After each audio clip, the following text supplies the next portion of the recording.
வணக்கம். நான் ரேகா, இவங்க வினோத். இங்கே சென்னை கூடுவாஞ்சேரியில் இருக்கோம். வெற்றிவேல் சாரை வந்து ஃபஸ்ட் டைம் வந்து நாங்கள் அந்த யூடியூப் சேனலில் ஒரு இதில் தான் பார்த்தோம். பார்த்துட்டு தான் நாங்கள் கால் பண்ணி அவர்கிட்ட பேசணும். இந்த மாதிரி எங்களுக்கு வந்து எனக்கு வந்து அப்போ ஜாப் இல்லை, வீட்டில் ஃபினான்ஷியலாக ரொம்ப ஸ்ட்ரகிள் ஆகிட்டு இருந்தது. ப்ளஸ் வந்து எங்களுக்குள்ளேயும் நிறைய சண்டை, வீட்டில் ஃபேமிலியில் ஒரே சண்டையாக இருந்துச்சு. ஸோ அவரை கால் பண்ணி எல்லாம் கேட்டோம். கேட்டதுக்கு சரி ஓகே வந்து பார்க்குறேன் அப்படின்னாங்க. அப்போ அவங்க ஃபீஸ் கேட்டபோது எனக்கு அஃபோர்டபுளாக இல்லை அந்த டைமில். அப்போ நான் சொல்லிட்டேன், இல்லை எனக்கு இந்த ஃபீஸ் வந்து அஃபோர்டபுளாக இல்லை, நான் அதனால் இன்னொரு நாள் பார்க்குறேன் அப்படின்ற மாதிரி சொல்லிட்டேன்.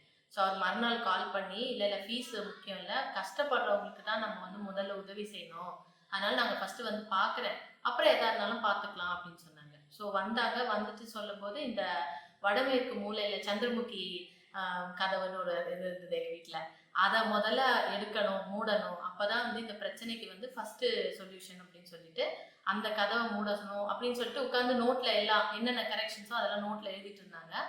பட் அப்போன்னு பார்த்து அந்த வீட்டில் யாருமே கிடையாது. நானும் அவர், அவங்க வெற்றிவேல் சார் அவங்க ஒய்ஃபோட வந்திருந்தாங்க. உள்ள பசங்க ரூமில் வந்து ஒரு வால் கிளாக் இருந்துச்சு. அந்த ரூமில் யாருமே இல்லை. அந்த வால் கிளாக் டமால்னு கீழே விழுந்துருச்சு. அது வந்து அப்போதான் சொன்னாங்க, அந்த நெகட்டிவ் வைப்ஸ் எல்லாம் வந்து வெளியே போகிறதுக்கான ஒரு சைன்ன்ற மாதிரி சொன்னாங்க. எங்களுக்கு அதை நம்பவே முடியல ஃபர்ஸ்ட் இனிஷியலாக. ஆனாலும் வந்து ஒரு ஷாக்கிங்காக இருந்துச்சு. அவங்களே அவங்க ஒய்ஃபுமே பயந்துட்டாங்க, எங்கே திடீர்னு யாரும் இல்லாத ரூமில் வந்து அந்த கிளாக் விழுந்துருச்சுன்னு சொல்லிட்டு. ஸோ அவங்க கரெக்ஷன் பண்ணிட்டு போனதுக்கு அப்புறமும் நாங்கள் உடனே எதுவும் செய்யலை, ஏன்னா அது எல்லாத்துக்கும் செலவுன்னு சொல்லிட்டு. அப்போ அவர் தான் சொன்னார், இந்த மாதிரி உங்களுக்கு ஸ்டார்ட் பண்ணுங்க, கண்டிப்பாக உங்களுக்கு வந்து அதுக்கான சோர்ஸ் வந்து உங்களுக்கு கண்டிப்பாக வரும் அப்படின்னாங்க. சரி, அப்புறம் எங்கள் பில்டர் கிட்ட கேட்டோம், அவரும் கொஞ்சம் சப்போர்ட் பண்ணார். இந்த லேபர் மட்டும் நீங்கள் கொஞ்சம் பாருங்க அப்படின்னு சொல்லி ஒரு 50-50ன்ற கான்செப்டில் அவர் சப்போர்ட் பண்ணார். அவர் பண்ணி இந்த இதெல்லாம் கதவெல்லாம் மாற்றி 90 டேஸ் டைம் கொடுத்தாரு சார். ஸோ எல்லாம் சேஞ்சஸ் பண்ணி அந்த 90 டேஸில் உங்களுக்கு கண்டிப்பாக வந்து வேலையும் கிடைக்கும், சேஞ்சஸும் தெரியும். வெளியே வந்து அந்த இதுக்கு ஈக்குவலாக இருக்கணுன்றதுக்காக ஒரு கம்பி மாதிரி எல் மாதிரி ஒரு கம்பி வச்சு பற்ற வச்சு அதெல்லாம் பண்ணோம்.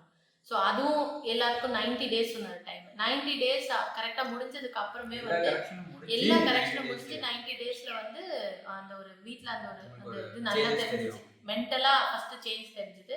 அண்ட் தென் எனக்கும் ஜாப் கிடைச்சிது.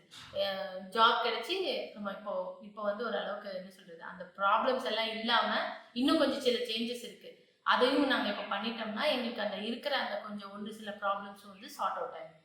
ஸோ எல்லாரும் வந்து வாஸ்து பண்ணால் கரெக்ட் ஆயிருமா அப்படின்னு கேட்கலாம்.